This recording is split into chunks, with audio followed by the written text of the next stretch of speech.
Welcome to Hardware Addicts, a proud member of the Destination Linux Network. Hardware Addicts is the podcast that focuses on the physical components that power our technology world.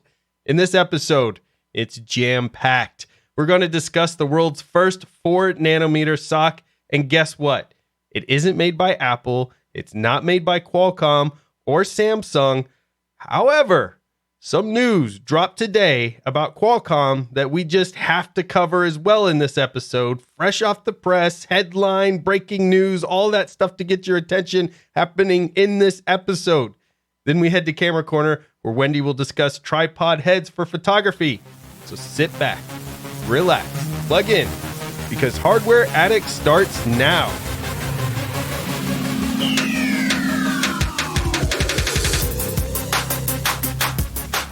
I'm Ryan, your tech guide through the universe, and with me today are my two hosts, Wendy, a resident photographer extraordinaire, along with hardware enthusiast, and Michael, the software sage and hardware Padawan. Let's find out what tech adventures everyone has had this week. Michael, what have you been up to? I have been doing a couple things related to hardware, and yes, I did say I have been doing hardware things. So, I decided to update my BIOS because Ryan yelled at me and told me I should. So I updated it, and I now have the latest flash BIOS for my motherboard. And this was the first update I've done in 2 years. What was the year your BIOS was set to? By the way, before you updated it? Was 2019. It was mid-2019, somewhere on there. So it's been over 2 years since I've touched it. But it wasn't really like messed up or anything, but the reason I wanted to update it is because I ordered some new RAM to put in my desktop. So I'm excited that I am getting a 64 gig RAM to put into the desktop. And just real quick, people are expecting me to get the box and, all that stuff, and it take a week or two, maybe a couple months to get it all done. But I just want to let you know it arrived today and is already in the machine. Whoa. Who is this Michael? Right. I might not be a Padawan anymore. No, you're still Ryan, Padawan. are you there? Did you open it and put it in for him? You would think, but I didn't. All my own. Now, he did message me a lot on how to do it, but that's true. It's still... But he got it done. He did this. Well, there's a reason why, though. Michael had in his machine, which I think is interesting, he had two pairs of RAM that were completely different from one another. Mm-hmm. And that's okay. You can do that. It's not recommended, but you can do it.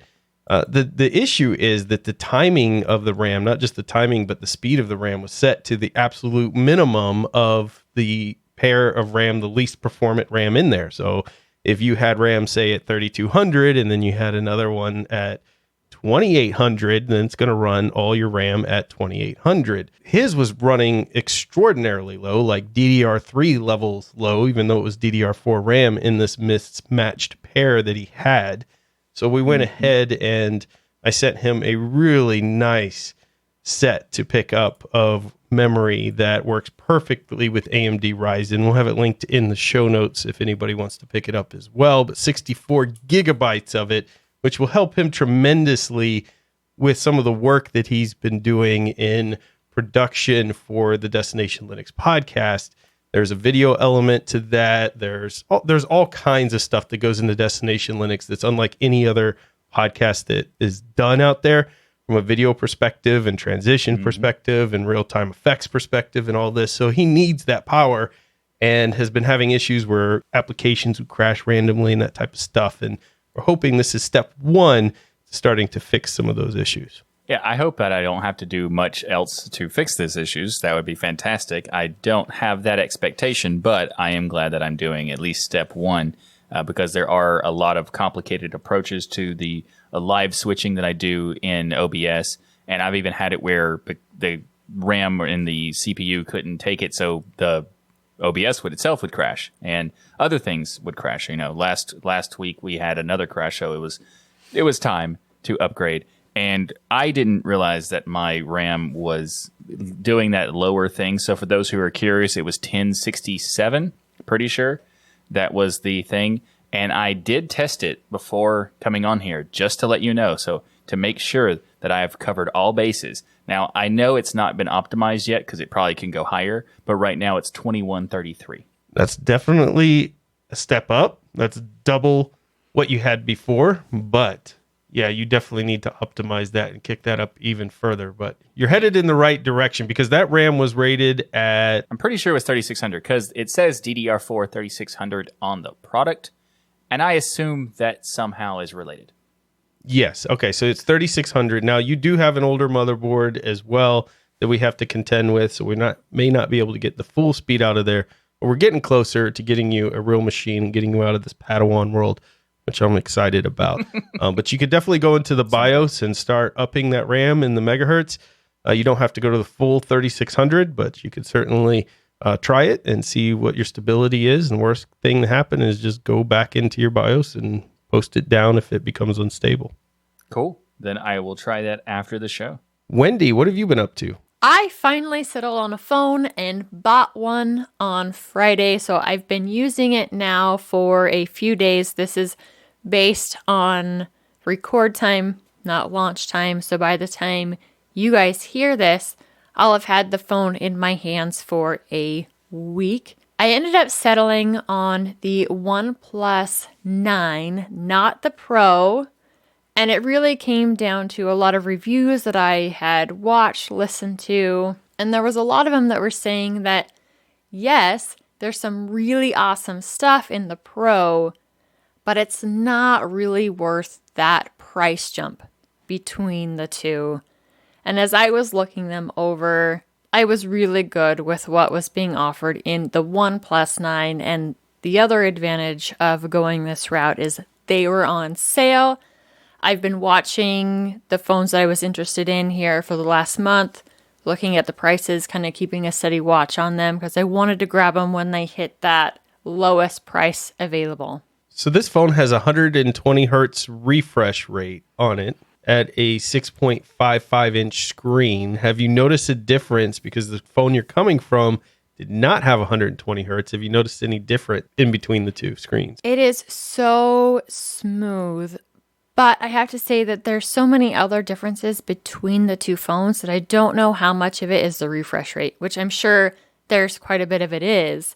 But at the same time, I'm also going from a Qualcomm Snapdragon 675 to a 888. That's a massive jump. Yes, massive jump when it comes to chipset. So that definitely has to have an effect on how speedy, how snappy some of the things have been. And then as far as GPU goes, I'm going from an Adreno 612 to a 660. Major jumps when it comes to the core hardware. Are you a gamer at all on your cell phone? Is that something that you do with your phone, or is it not something you game with? I never game on my phone. Okay, I take that back. I have gamed on my phone in the past. It's usually Solitaire or Farkle. That's as far as I go when it comes to playing games on my phone. I'm not going to really use this refresh rate when it comes to gaming. I have watched videos and that sort of thing on it. And like I said, the video quality has been incredibly smooth. As far as pixel density, it's pretty much the same. The screen ratio is pretty dang close. Size-wise, I'm really not having any difference between the device I'm coming from, which is a Moto Z4, but there's other things like we talked about the refresh rate that jumped up, the chipset that jumped up, the GPU that jumped up. Those different things so far have made for a really nice experience with it. I do miss my headphone jack. I miss it a lot. But already bought a dongle and I'm already having to return a dongle. The one that I ordered, it showed up and it's not working properly. So it would either charge or play stuff through the headphone jack, but it wouldn't do both. Ugh. I've talked about it before. I use my phone all the time, especially when I'm sleeping. I'll pop in a audiobook or something to help me fall back asleep if I can't. And missing that has been a problem, so I've had to take one of our old phones and use it as an audiobook help Wendy sleep phone. Getting that figured out is definitely going to be an issue. I'm also frustrated. Expandable storage is gone. It would be so nice to still have that. I don't understand why it's gone. My last phone, you had your micro SD in the same slot as your SIM card. Why can't that still be there? It has nothing to do with making sure that the phone is more waterproof or whatnot. It could still be in the same tray. Overall, I think it's been a really good upgrade. I'm excited to play with it some more, see what the changes additionally are as time goes on. This one does have a very easy to unlock bootloader. And now that I've decided that, yeah, I'm pretty sure I'm keeping it, that is one thing that will be done to it. It also has a hardware switch that at the time buying it, I wasn't aware of, where it can change from ring with sound to vibrate only or completely silent, where there's no sound and no vibrate, which is kind of awesome to have on a hardware switch. Mine is always on silent because of my smartwatch. It kind of handles those notifications and the like where I don't have volume on my phone. But Magneto will really enjoy this hardware switch feature as long as it doesn't break for him. We'll see how long that lasts. But I'm not the only one with new hardware. Ryan, you have some too. So the hardware that I have supports a current laptop that I'm in love with. You've heard me talk about the HP Dragonfly Elite laptop. This is super portable. It's one of my favorite laptops to bring around because of its ultra small, ultra thin size. It's lightweight. You can take it anywhere. And I had some vacation days and wanted to do some writing. And so I'm sitting downstairs on the couch and I realize that as I'm typing out the notes, I think I was writing this show or Destination Linux, all of a sudden the laptop just started feeling really, really hot. And that's because I have a big cushy couch and all of the fans are, of course, trying to get the heat out of the bottom of the laptop, and it's going directly into this very cushiony cushion of my couch. And so that's not really helping with the heat dissipation. So what I decided to go ahead and order is a product that I'll have linked in the show notes called an AboveTech Portable Laptop Lap Desk. Now, what this does, of course, is it creates some elevation off of the couch cushion, but more importantly, it's as small and portable as the laptop itself. Because what I don't want to do is carry around a giant lap desk or something like that, or have another piece of furniture sitting in the living room. I want to be able to rest my laptop right on that cushion of the chair and be able to get to work without the laptop overheating. So this is just a really cool option if you're on a bed or sofa or couch. And it's one of the only ones that I saw that didn't have legs and all these other things. It's just got a nice silicone top so it doesn't fall off easy, and a little extender if you want that pulls out to the side where you can put your mouse. It's just a nice little thing as you're working on vacation, as the holidays and things come up, or you're even watching movies on your laptop or things, to make sure that you don't snuff out your laptop by putting it on a bed or cushions or blankets or other things where there's nowhere for that heat to go, because ultimately that could create some issues, even damage your hardware if you have it, of course, being smothered with stuff like that. So, AboveTech Portable Laptop Lap Desk, something you might want to check out. So I realized that I might be starting to become more of a hardware addict because this thing looks actually pretty sleek, and it looks like it's not that much bigger than the laptop, which could be nice. I also am now wanting to look at a new phone. I don't necessarily need a new phone. The phone is fine, but it's a Samsung phone. And we talked about how the EULA structure of the Samsung is not the best. So I'm now... Gross. Yeah. So now I'm considering getting another phone because I don't want this one anymore. So Wendy has now finished her scavenger hunt for the best phone, and now I'm starting my own, apparently. So this is not good for my wallet being on this show, it turns out. This show's terrible for everyone's wallet. Wendy makes some really interesting points about the OnePlus 9. Two frustrations she mentioned that you're going to run into, Michael, is one, in unity, we can all say, Apple, you suck for getting rid of all the ports and making us have to deal with dongles. But then again, we also have to say OnePlus, you suck, and Google Pixel, you suck, because you all followed the crap that Apple started doing out there, removing headphone jacks, removing the micro SD storage, all of the things that gave Android, frankly, an advantage over the Apple ecosystem, they went and followed along with. So they suck just as much, even though Apple started the trend there. To answer your question about the micro SD being removed, that is to sell, of course, cloud storage, whether it be Google Cloud or Apple in their case, right? They want you to buy that additional cloud storage, which from a privacy standpoint is terrible. but I think that's a big reason why they removed it. It's the same frustration that I had with the Pixel, even though I absolutely adore this device. I mean, it has brought me a lot of joy and appreciation for Android that frankly I had lost using things like the Samsung device.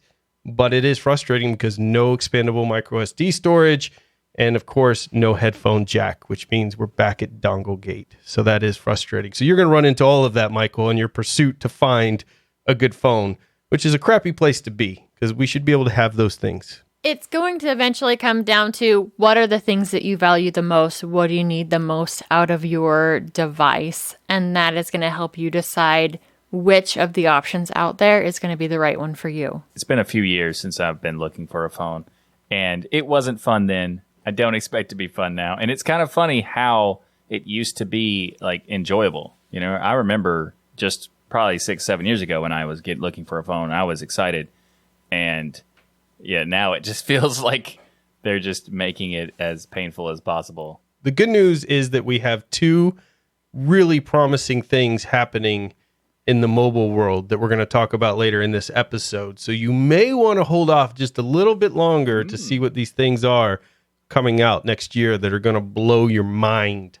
Well, I'm looking forward to that. But before we get to that, let's talk about our sponsor for today's episode, and that is DigitalOcean. Now is the perfect time to dive into the DigitalOcean. Their new app platform service helps you build modern cloud-native apps for way less money. With the app platform, you can build, deploy, scale apps, and static websites faster and easier than ever before using a simple, intuitive interface. You simply point your app platform to your GitHub or GitLab repository and let it do all of the heavy lifting. Whether using Node.js, Python, Go, PHP, Ruby, static sites, Docker, or container images, all of this is supported on the app platform, and you don't have to do any of it for deployment. You just connect it to your GitHub or your GitLab repository and just let it do everything for you. It is so cool. And by running the app platform on their own infrastructure, DigitalOcean keeps your costs significantly lower than with other products. And with their DigitalOcean app platform, they are putting it on Kubernetes, providing a smoother migration path so you can take more control of your infrastructure setup. As a Hardware Addicts listener and a member of the DLN community, you can get started for free. Actually, better than free, because DigitalOcean is giving you a $100 free credit when you go to do.co/DLN. Again, go to do.co/DLN to get started with a $100 free credit on DigitalOcean's app platform. And we want to thank DigitalOcean for sponsoring this episode of Hardware Addicts. So this week, we're going to start off by introducing a lot of our listeners, I think, to a new company that you've probably maybe heard of or not heard of at all, but it definitely doesn't get the same press that Qualcomm gets typically. I want to introduce you to a company called Mediatek. Now, Wendy, have you heard of Mediatek before? I have, but it's always been in hushed words. It's not one of those names that you hear frequently, and you have to be pretty much a serious hardware addict to even get this name dropped at all. I heard of this company because of a dongle that has Ethernet powered by a Mediatek thing. Oh, So- interesting. I actually only Nice. heard of it like 2 weeks ago because of this dongle. Well, there you go. You're ahead of others in there. So Mediatek is a Taiwanese company founded back in 1997, so it's been around for a while. And like we mentioned, the company may not be as talked about as, say, Qualcomm. However, they are the biggest smartphone chipset vendor out there with a 31% market share as of Q3 2020. But they're namely focused on India and China markets. So we're here in the US, and that's probably why we don't hear as much about them as other people who listen to this show around the world, maybe far more familiar with Mediatek than we are here in the US. And 2021, though, has been a very exciting year for this company because they had an announcement of a partnership with Intel to bring 5G to PCs, and overtaking Qualcomm, of course, as the largest smartphone chipset vendor. All of this happened in 2021 for them. Mediatek is considered a fabless designer, so they don't make their own processors. They kind of do the AMD is doing right now, where they design them and then hand these off to companies like TSMC, where they actually do the fabrication of the processors for them. That's kind of an introduction to this company. But the reason why I wanted to talk about them is that they've created the first 4 nanometer SoC. So when we talk about the nanometers, you remember a big deal with Ryzen getting to 7 nanometer. And then you've heard, of course, of Samsung getting to 5 nanometer. And now we have the first 4 nanometer SoC here. They're calling this the Mediatek Dimensity 9000. This chip represents Mediatek's entry back into flagships because even with the phones that they were producing, they were all kind of the lower range or mid-range phones. Now they're coming back in for the flagships in a big way. And some of the things that they've done here are a bunch of firsts. They are the first 4 nanometer chip.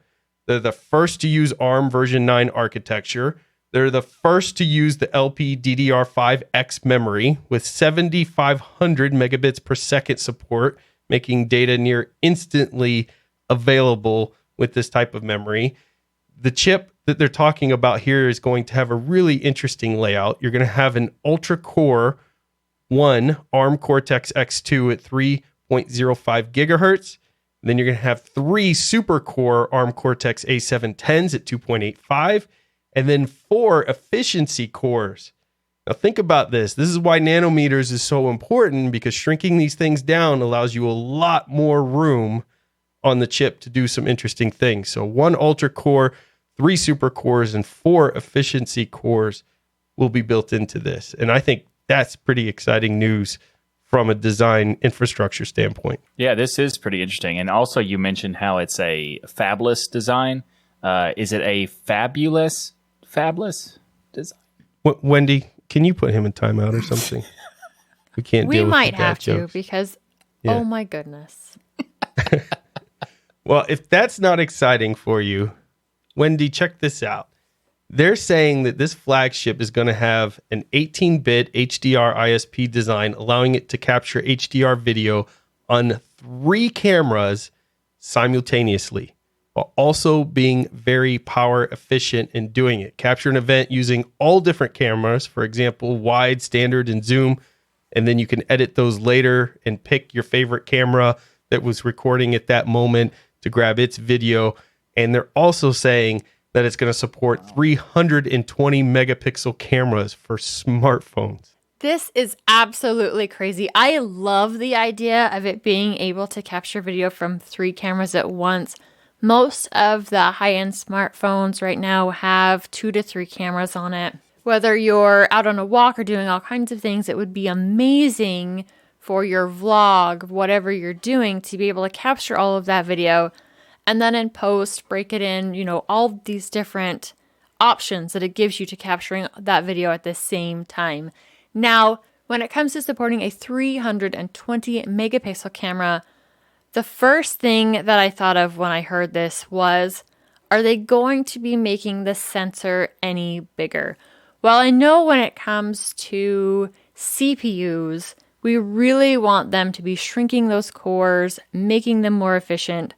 But when it comes to a camera sensor, you can only get so much out of a teeny tiny itty bitty little light bucket. And in order for this to be a beneficial thing, for it to actually make for better images on your smartphone, they have to be increasing that sensor size. I know. If you look at the Google Pixel, one of the funny things is they didn't even try to hide the bump on the back of the phone. It's just a giant rectangular entity that goes across end to end on the phone. And I feel like if you're going to have a 320 megapixel camera, the whole back going to be a giant lens, I would think, at this point, which is kind of reversing the whole thing. We kind of had smartphones with a camera, and now we're going to be carrying around cameras that are also smartphones, I feel like. Yeah. Samsung actually did that at one point, where they had a version of the phone out where the entire back of it did look like a point and shoot camera. We may be headed back to that. Maybe Samsung was ahead of the game with that version, and we're getting there again. But here's the thing. If you are making your phone all about the camera and putting a 320 megapixel sensor in it, go with it. Show it off. Make it bigger. Make that bump. Of course, people are going to have to now protect those lenses and the like.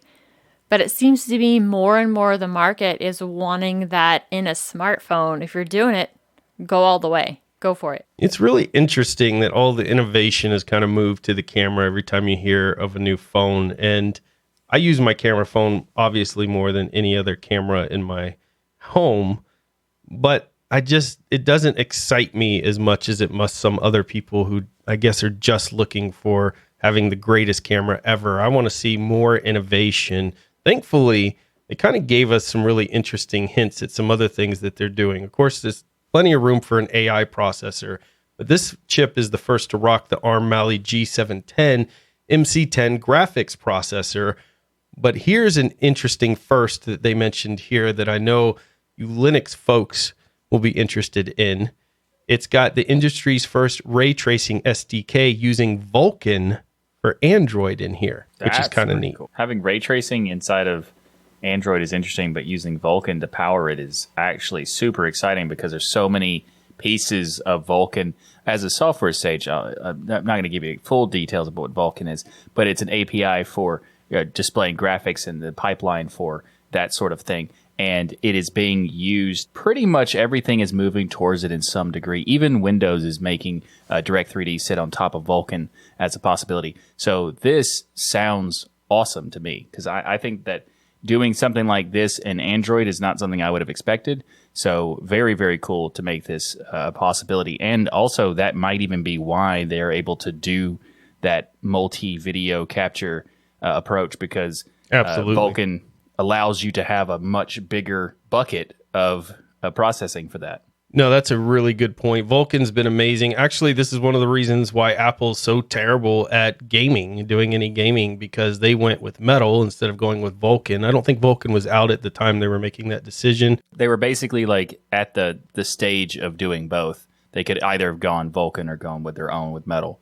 And now, but it's still possible to do stuff inside of Mac with Molten VK, which is a Vulkan translation layer for Metal. So I think that's interesting, but some of the other things they're going to be able to do, 180 hertz refresh, full HD display support.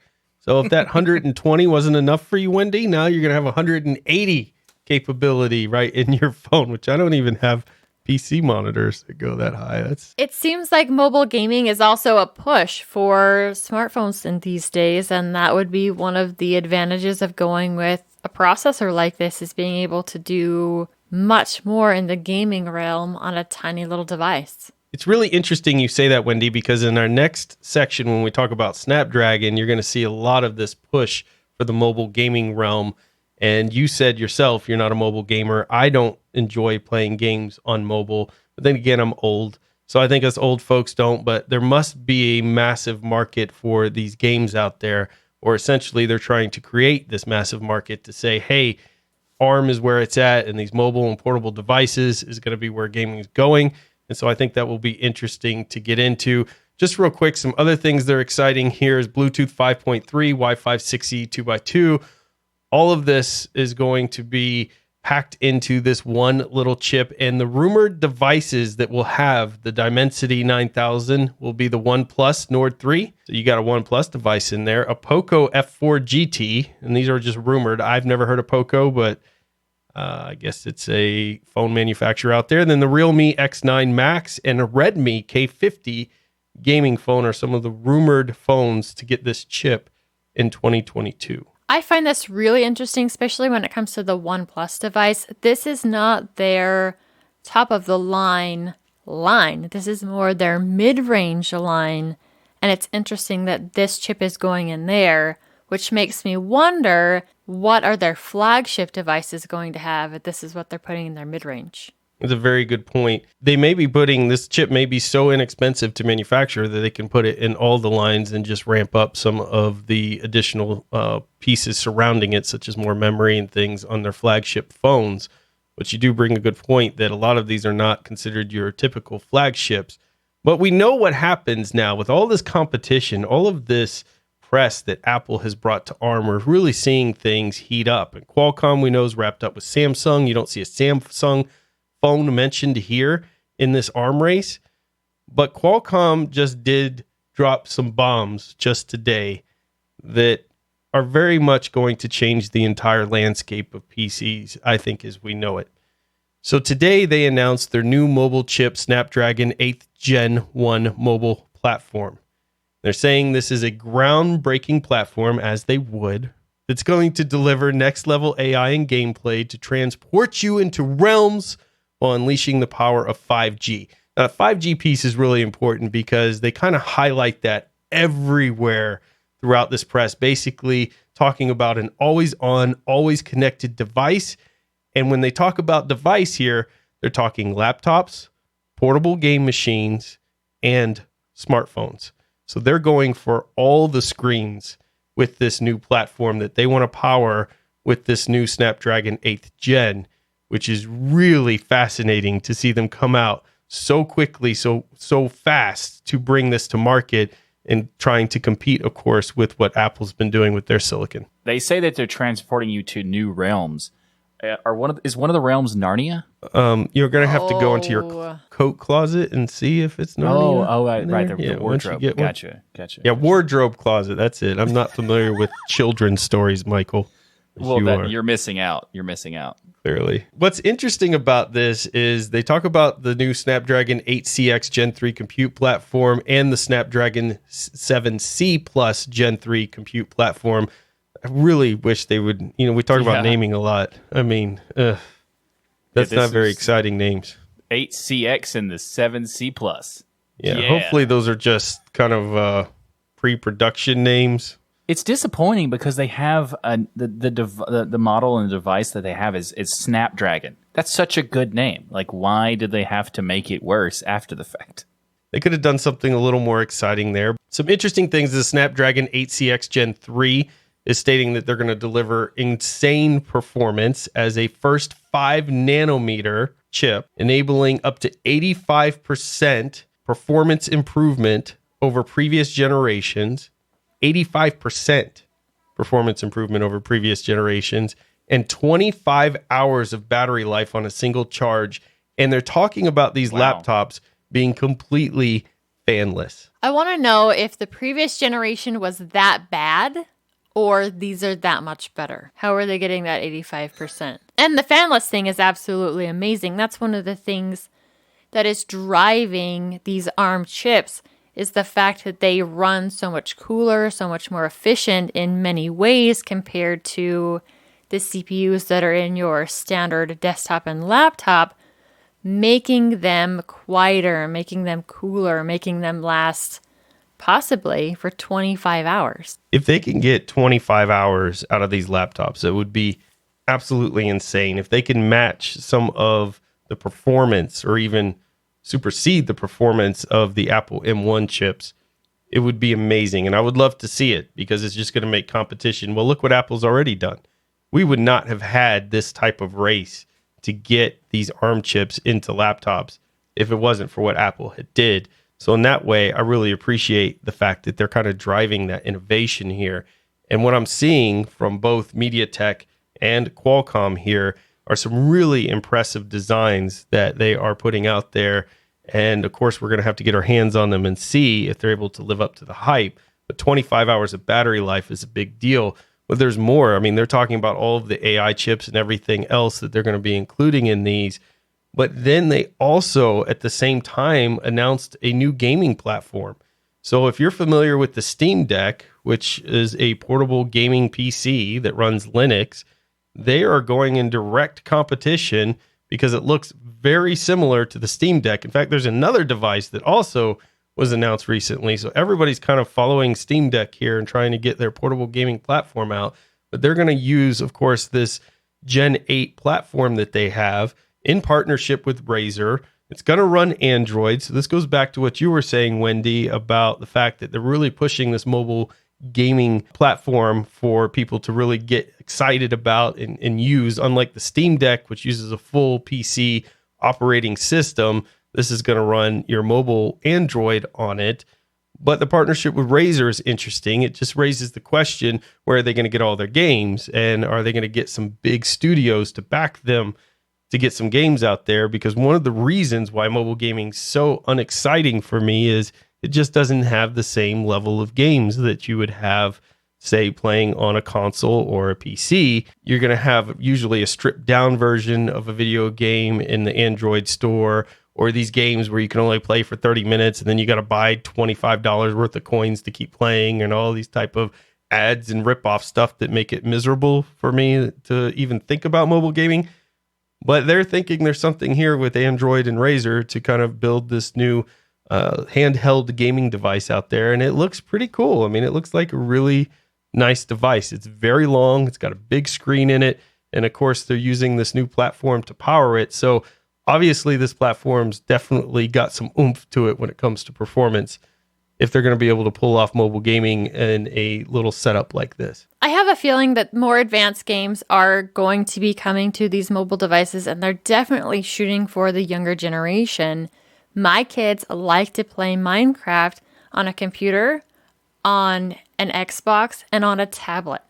They are very comfortable with playing these games on mobile devices, and they're not even using quote-unquote super great top-of-the-line ones. They're just using crappy Amazon tablets they have running Lineage. So something like this would have them all kinds of excited. Well, y'all are talking about not doing gaming on mobile. I do have a little bit of experience with gaming on mobile, not in the terms of like the extensive, I wouldn't say I'm a mobile gamer, but I actually kind of stopped and put down some of my mobile gaming efforts because I realized that I might have an issue, like a little bit of a problem, when I got 10 million points in Subway Surfers. At that point, yeah, it was too much. See, Wendy, I was going to guess for Michael, he was going to say like Angry Birds or Fruit Ninja. I didn't expect, what was it? Couch Surfer? Subway Surfers. Subway Surfers. It's like one of those endless running games. I like those kinds of games, and then I decided to stop playing them when I got to that level of, like, once you have that many points, you've kind of gotten too far into it, I think. But I do think this is really cool that they're doing this, and I think that Android doesn't seem to be a gaming platform. Google's trying to push it as if it is, because there's like every time you go into the market to get an app or look for any apps, they're like, you want to get a game? How about a game? But what about a game? Yeah. They've been pushing it quite a bit, but these games are so, like you said, they're kind of limiting in what they can do, and they're definitely not as good as the PC ones, which is why I'm interested in this product, because I'm curious like how the partnership with Razer is going to, make it focused on gaming. But at the same time, the Steam Deck is way more interesting because it's actually a PC and it actually has an operating system you can use and play regular Steam games. I'm much more interested in that, but I am still curious to see like what they do with this in the competitors to Steam Deck, because I just want to see the competition and see how they push each other. I could see with the 5G always connected, the Wi-Fi 6, the Bluetooth technologies that they're really pushing with this platform, that they may be going after cloud gaming as well. So on the Android, being able to link to one of these cloud services out there and be able to play full PC games, despite the fact that you're on Android, may be another play.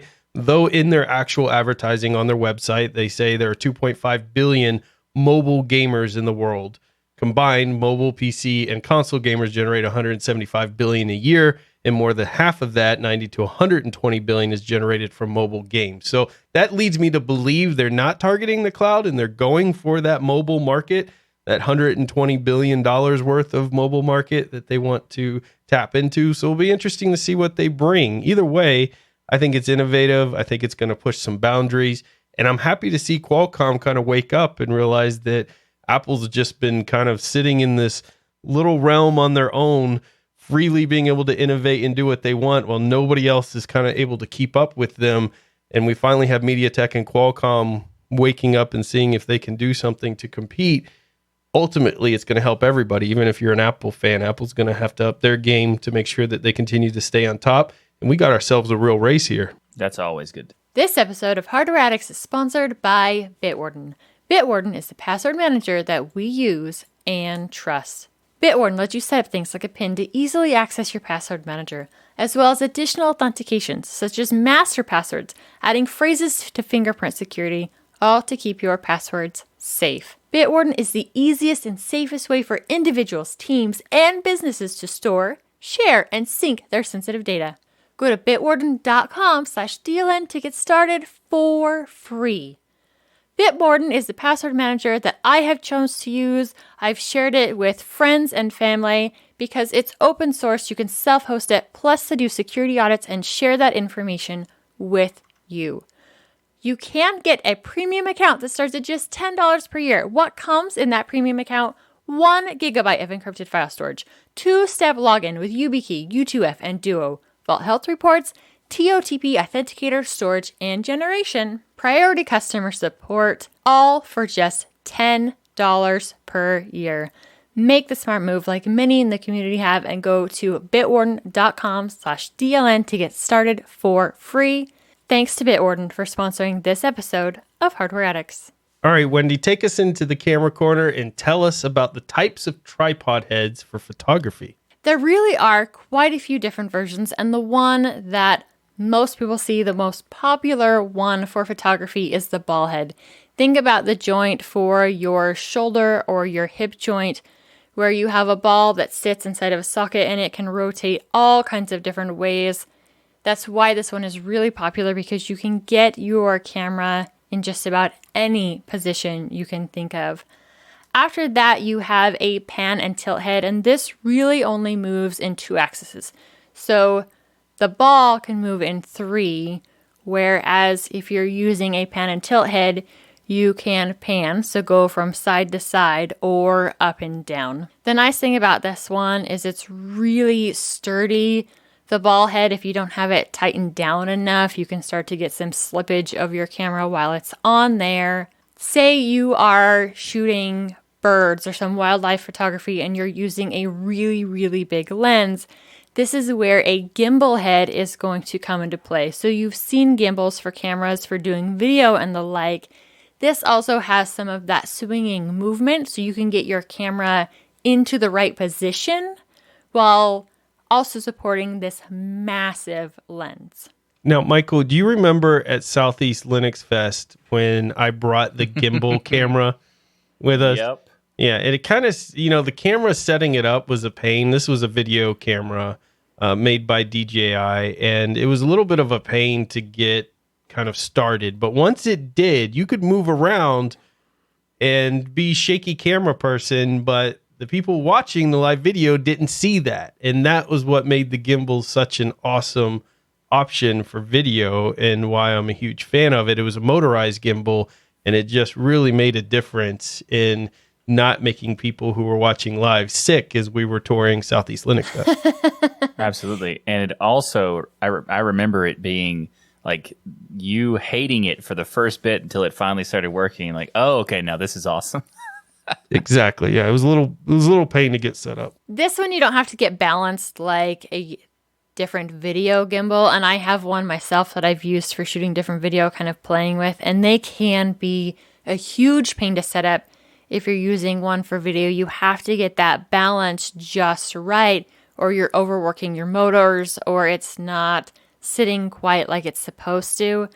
The one for your tripod is going to be far less taxing, as it'll swing back and forth so you can get the right shot, but you don't have to worry about the balance like you do on a video gimbal. Speaking of video, if you're doing both video and still pictures, a fluid head might be the way to go. This is also a type of pan tilt tripod head, but at the same time, it's using hydraulic dampening to get really, really smooth movements up and down or back and forth. You can typically also adjust how much pressure is on that fluid to change how fast it's moving.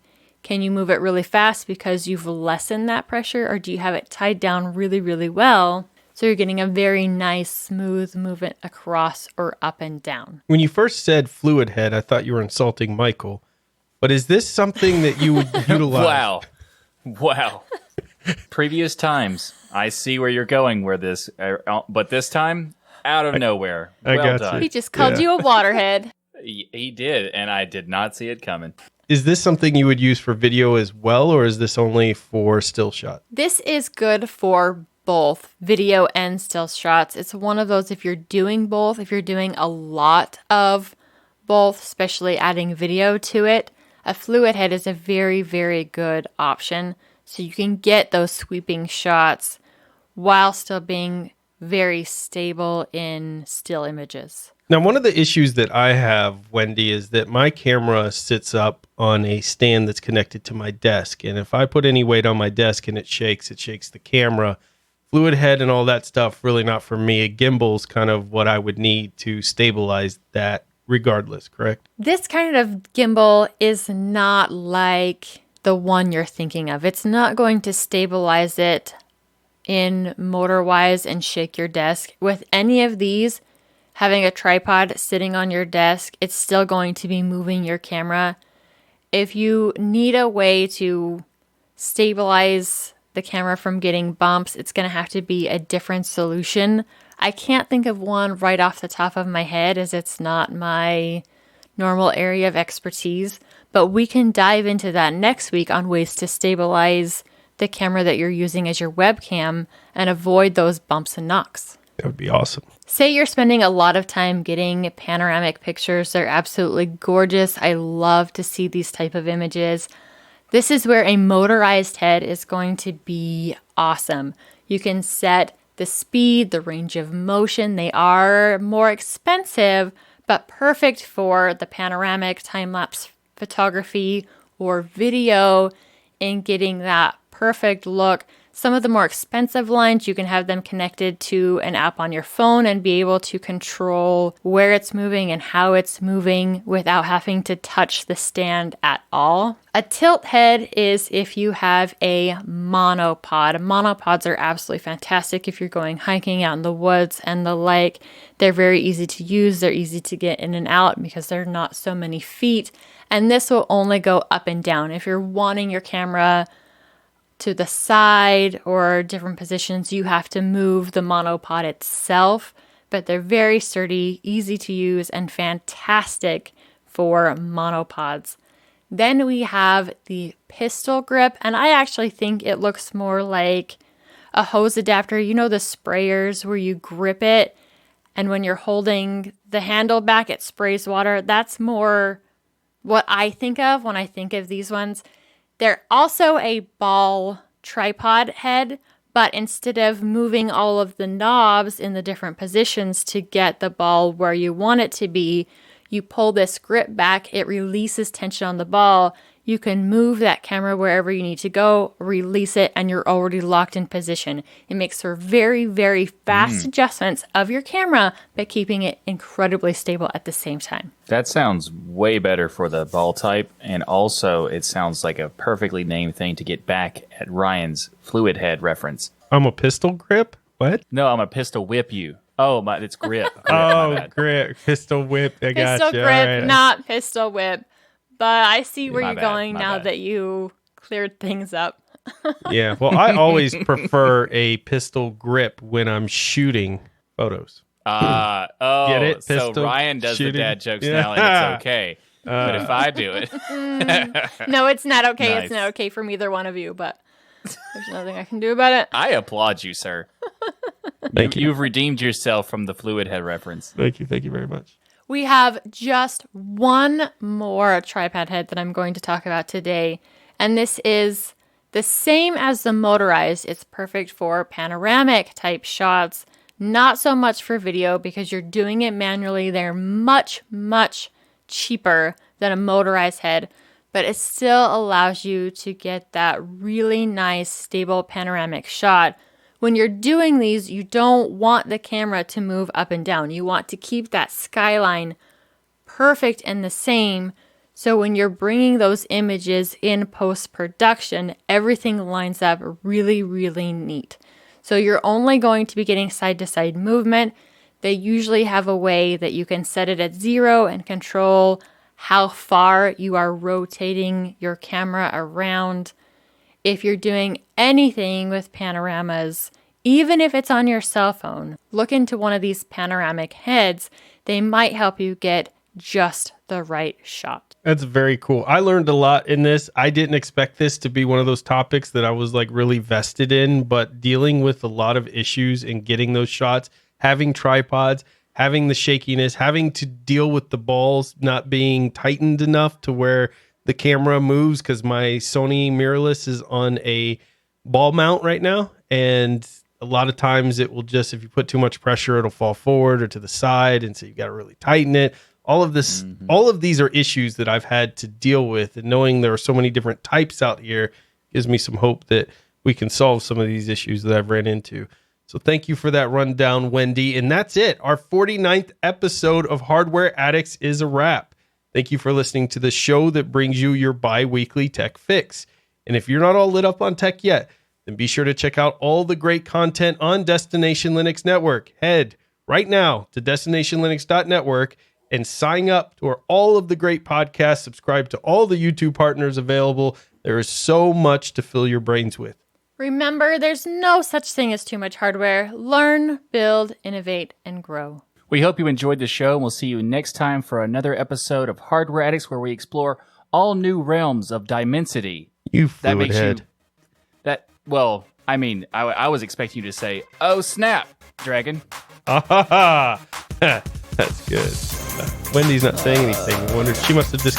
Oh, there she is. Yeah, I wonder what happened. Huh. Anyway.